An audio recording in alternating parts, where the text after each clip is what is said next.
جناب ابو بکر صدیق رضی اللہ تعالیٰ عنہ کے بارے میں سرکار مدینہ صلی اللہ علیہ وسلم نے ارشاد فرمایا، او لوگو، جتنے بھی تم صحابہ کرام کی جماعت ہو، جتنے بھی تم لوگ ہو، سب کے احسانات کا بدلہ میں نے دنیا ہی میں چکا دیا، ابو بکر کے احسانات کا بدلہ خدا دے گا۔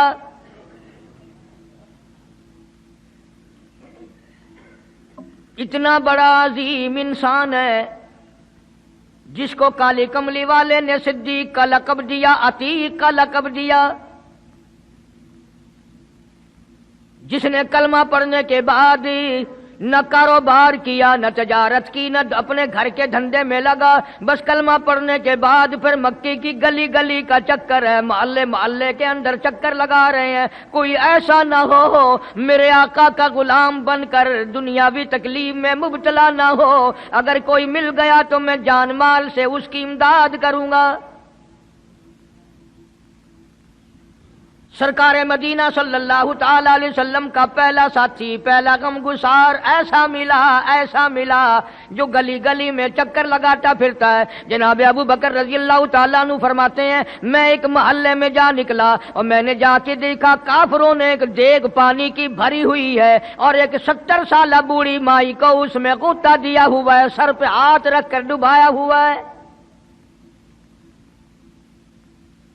اپنی اولاد کے لیے تم بھی پھرو گے، میں بھی پھروں گا۔ سارا جہان اپنی اولاد کی روٹی کے لیے انتظام کرے گا، کپڑے کا انتظام کرے گا، مکان دکان کا انتظام کرے گا۔ واہ ابو بکر تیرا کیا کہنا، ساری دولت کالی کملی والے کی عظمت پہ لٹا دی۔ جناب ابو بکر رضی اللہ تعالیٰ عنہ نے پوچھا، او ظالمو، یہ کیا ماجرا ہے، یہ کیا قصہ ہے، کیا کہانی ہے، کیا ظلم کر رہے ہو، کیا بات ہے؟ بوڑھی مائی ہے، عمر رسیدہ ہے، تم نے اس کو پانی میں غوطہ کیوں دیا ہوا ہے، اس کو پانی میں کیوں ڈبا رکھا ہے، اس کے سر پر ہاتھ رکھ کر تم نے کیوں باہر منہ نہیں نکالنے دیتے، کبھی یہ سانس لے لے۔ سارے کافر کہنے لگے، او ابو بکر، یہ اللہ کی توحید کا اعلان کیوں کرتی ہے، یہ کلمہ کیوں پڑھتی ہے، ہم چھڑا دیں گے۔ جناب ابو بکر رضی اللہ تعالیٰ عنہ فرماتے ہیں، میں کھڑا رہا، دیکھتا رہا، میرا خیال ہوا ڈوب گئی ہوگی، ختم ہو گئی ہوگی، اتنا لمبا تو آدمی کا سانس ہو ہی نہیں سکتا، یہ اتنی دیر تک پانی میں سانس کیسے روک کے رکھے گی، میری تسلی ہو گئی۔ لیکن صدیق اکبر فرماتے ہیں، میں حیران ہو گیا، ظالموں نے ہاتھ ہٹایا، سیدہ نادیہ رضی اللہ تعالیٰ عنہا نے باہر منہ نکالا اور کہنے لگی، اللہ احد۔ او مکے والو، او بتوں کے پجاریو، طرح طرح کے لوگوں کو مشکل کشا ماننے والو، حاجت روا ماننے والو، لوگوں کے سامنے جھک کر قبروں سے بیٹے مانگنے والو، اپنی مرادوں کو پورا کرنے کا مطالبہ کرنے والو، تم جو چاہو کر سکتے ہو، میں اب بھی خدا کو ایک مانتی ہوں۔ فرماتے ہیں، میرے دیکھتے دیکھتے بڑھیا کو چھوڑ دیا، بیٹی کو پکڑ لیا، جوان بیٹی تھی، اس نے بھی کلمہ پڑھا تھا۔ میں اسی لیے ہر وقت یہ کہا کرتا ہوں کہ تمہیں کلمے کی کیا قدر ہو۔ سونے کا ایک زیور گھر سے گم جائے، 2 دن روٹی نہیں پکتی، گھر میں نقصان ہو گیا، سونا چلا گیا گھر سے۔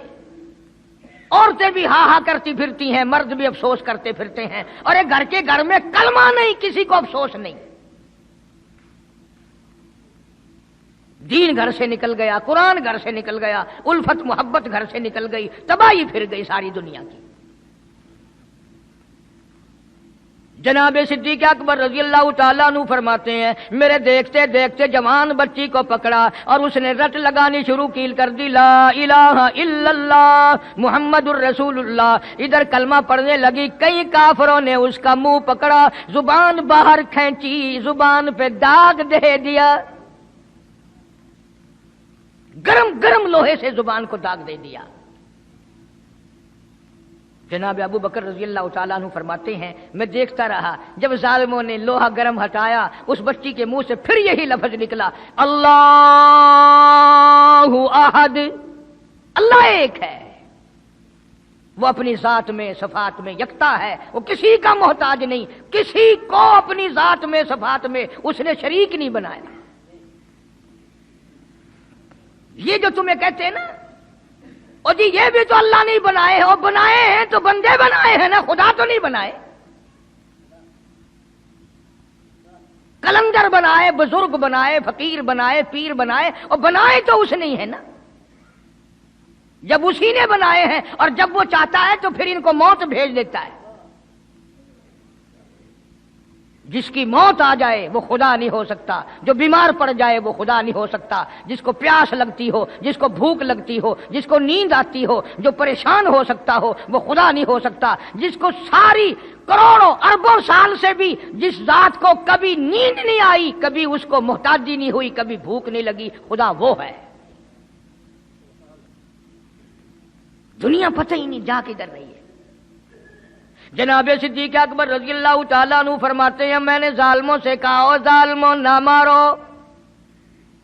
کافر کہنے لگے تجھے کیا ہماری دونوں باندیاں ہیں، غلام ہیں، یا کلمہ چھوڑ دیں گی یا جان سے مر جائیں گی، اتنا تک ہم نہیں چھوڑیں گے. ابو بکر کی ان سے رشتہ داری کوئی نہیں، عزیز داری کوئی نہیں، قرابت داری کوئی نہیں، سکے کوئی نہیں، برادری نہیں. ابو بکر وہیں کھڑا کھڑا اعلان کرتا او مکے والوں مانگو جو مانگتے ہو، کالی کملی والے کی دیوانیوں کو میں آزاد کرا کے چھوڑوں گا. دولت میری ہو، اللہ کی توحید کے کام آئے، پیسہ میرا ہو، میں اس پیسے کا کروں گا کیا؟ میرے نبی کا کلمہ پڑھنے والی مصیبت میں رہے اور میں دولت مند بہنا بیٹھا رہوں. دونوں ماں بیٹیوں کو خرید کر آزاد کر دیا. اور میری ایک بات لکھ کے لے جاؤ، تمہیں مولوی نہیں بتاتے کیونکہ انہیں تو جھگڑوں سے فرصت نہیں. یہ جتنے بھی صحابہ ہیں، حضرت بلال ہوں، ابو فقیہہ ہوں رضی اللہ تعالیٰ عنہما، سیدہ نہدیہ ہوں، ان کی بیٹی ہوں، اور اس قسم کے مظلوم صحابہ جتنے بھی ہیں، سارے کے سارے ابو بکر نے خرید کے آزاد کیے ہیں. تمام کے تمام جتنے بھی مظلوم صحابہ ہیں، کمزور صحابہ ہیں، غلام تھے لوگوں کے، تمام کے تمام پہ دولت صدیق اکبر کی لگی ہے. اتنا دین کا عظمت والا، اتنی اسلام کی شان کا رکھنے والا کہ تن من دھن سارا قربان کر دیا. اور پھر آپ لوگ تو چونکہ ہم رات دن اسی سلسلے میں رہتے ہیں، ہم بھی تم میں سے ہی ہیں. اور دیکھنا جی یہاں حالات ذرا اچھے نہیں ہیں، ذرا دیکھ کے تقریر کرنا، ذرا یوں کرنا، ماحول ٹھیک نہیں ہے، فلاں ٹھیک نہیں ہے. علماء کرام نے لکھا جناب ابو بکر صدیق رضی اللہ تعالیٰ عنہ اس دن اپنے آقا کی حضور میں آئے، عرض کیا میرے آقا اجازت دو، آج تو بیت اللہ میں توحید کی دعوت دوں گا. کس دن کی بات کر رہا ہوں؟ جس دن اس روئے زمین پہ صرف نبی کا کلمہ پڑھنے والے 14 ہیں، نبی سمیت 14 ہیں. آسمان کے نیچے زمین کے اوپر کلمہ پڑھنے والوں کی تعداد صرف 14، اس میں عورتیں بھی آ گئی، مرد بھی آ گئے، اس میں سیدہ خدیجہ رضی اللہ تعالیٰ عنہ بھی آ گئی، علی مرتضیٰ رضی اللہ تعالیٰ عنہ بھی آ گئے، سارے 14 ہیں. سارا مکہ مشرکوں کا ہے. حضور کریم سب کہہ دو صلی اللہ علیہ وسلم نے فرمایا ابو بکر تعداد بڑی تھوڑی ہے، غریب لوگ ہیں. اللہ اکبر. صدیق اکبر کو چاہیے تھا ہمارے زمانے کا کوئی ہوتا اچھا جی کم سے کم 1400 14,000 آپ جدو بن جاواں گے نا پھر ویکھاں گے. نہیں صدیق اکبر نے اسی وقت عرض کر دیا میرے آقا اگر آپ حق پر ہیں اور ہم سب حق پر ہیں، اللہ کی پوجا کرنے والے ہیں، آپ کی نبوت کو ماننے والے ہیں، پھر ڈر کس بات کا؟ اجازت دو میں بیت اللہ میں آج خدا کا قرآن سناؤں گا. وہ کتنا دلیر ہوگا، وہ کتنا بہادر جوان ہوگا. یوں ہی تو نہیں. علماء کرام نے لکھا کہ پروردگار عالم جل شانہ نے جبریل امین سے پوچھا او جبریل ہر نبی کے پاس کتابیں تو نے پہنچائی، میرے پیغام دنیا میں پہنچائے. آدم علیہ السلام کے پاس تو گیا، نوح علیہ السلام کے پاس آپ گئے، ابراہیم خلیل اللہ کے پاس آپ گئے، اسماعیل ذبیح اللہ کے پاس آپ گئے، موسیٰ کلیم اللہ کے پاس آپ گئے، عیسیٰ روح اللہ کے پاس آپ گئے. ہر نبی کے پاس اے جبریل تم آتے جاتے رہے. آج میں خدا ایک بات پوچھتا ہوں تیری بھی کوئی حسرت ہے، تیری بھی کوئی تمنا ہے، تیری بھی کوئی آرزو ہے، تیرے دل کی بھی کوئی انگڑائی ہے، تیری بھی کوئی کائنات میں پسند ہے؟ عرض کرتا ہے الہ العالمین کیوں نہیں، میری بھی ایک پسند ہے۔ پوچھا کیا؟ عرض کرتا ہوں میرے پروردگار جب آپ نے پوچھا تو مجھے بتانا پڑا، میرے فرشتے کے دل میں بھی، حالانکہ میں سارے جہان کے نوری فرشتوں کا سردار ہوں، تمام فرشتوں کی سرداری کا تاج میرے سر پہ ہے، 600 نورانی پر میرے لگے ہوئے ہیں، مگر پھر بھی میری یہ تمنا رہتی ہے اے کاش میں جبریل نہ ہوتا، میں ابو بکر صدیق ہوتا۔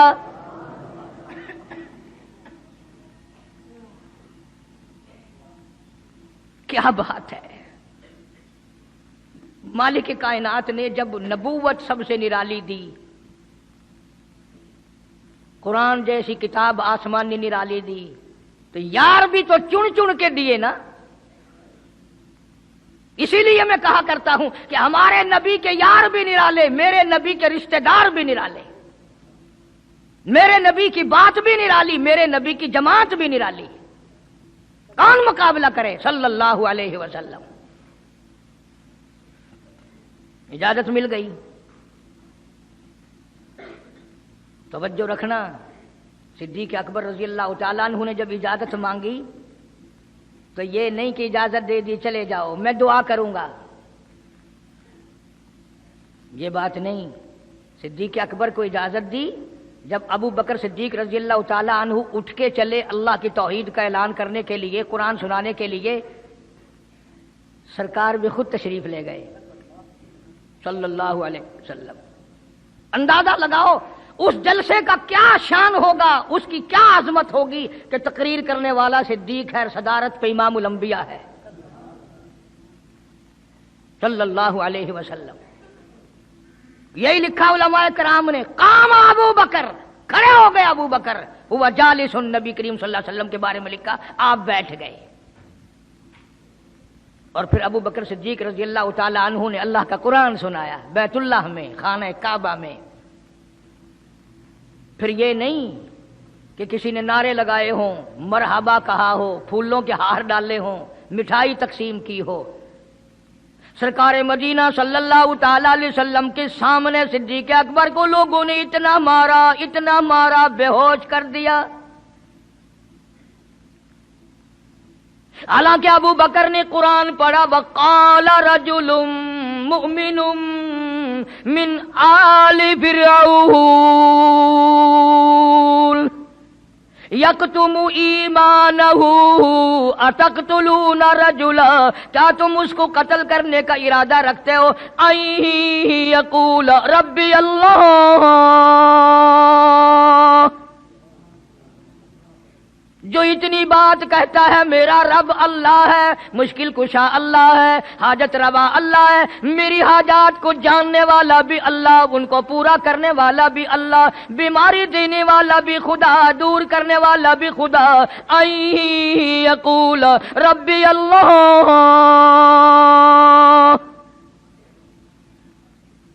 میرا خدا ایک ہے۔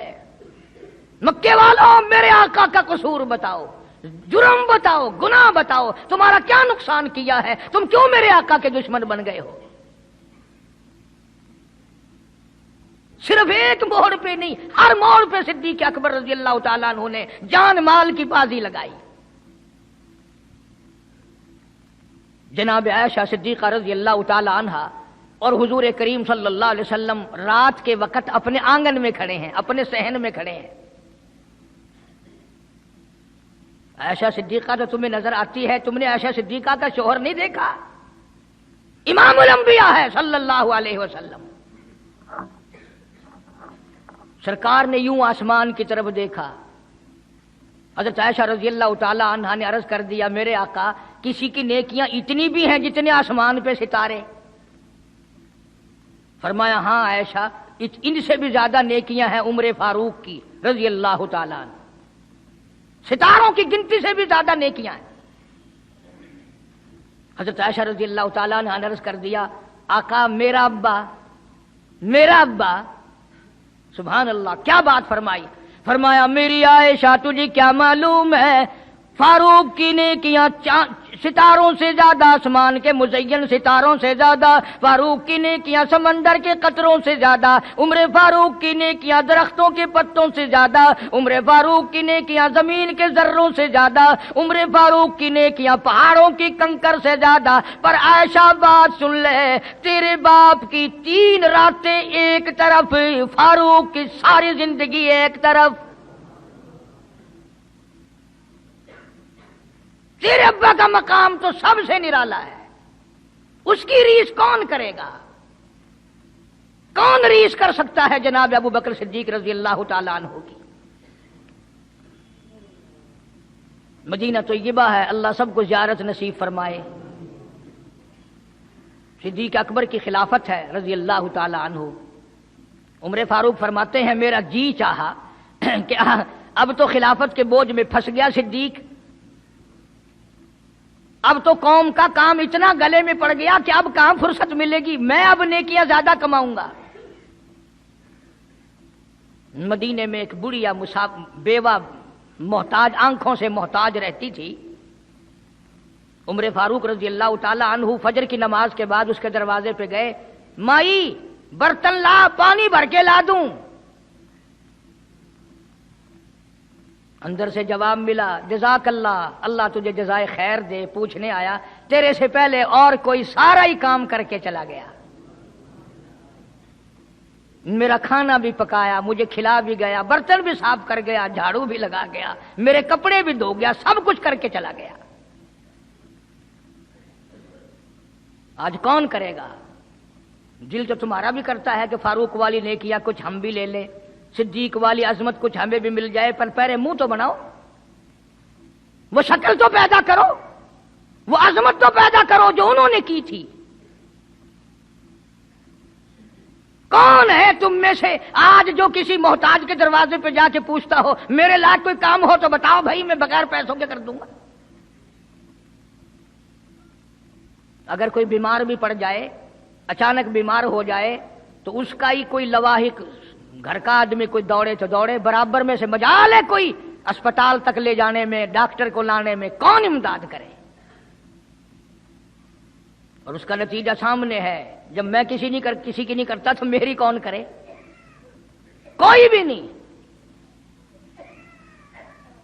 آج تو جنازے بھی اس طرح گزرتے ہیں جیسے ہندوؤں کی ارتھیاں نہیں گزرتی تھی، 2 4 آدمی لے کے جاتے تھے۔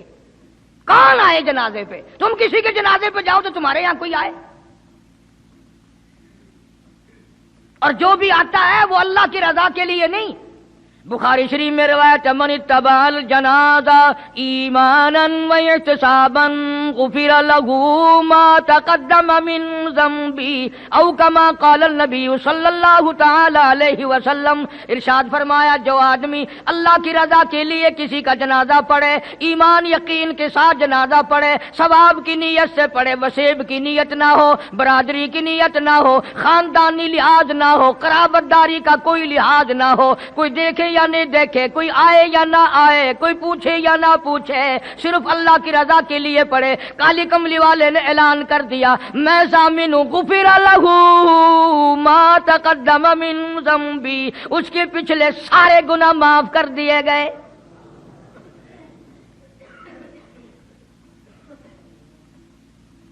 سارے گناہ بخش دیے جاتے ہیں جب مسلمان کا جنازہ بغیر لالچ کے، بغیر طمع کے، بغیر کسی اور وجہ کے، صرف اللہ کو راضی کرنے کے لیے اس نیت سے جنازہ پڑھے کہ یہ اللہ کے بندے کا جنازہ ہے۔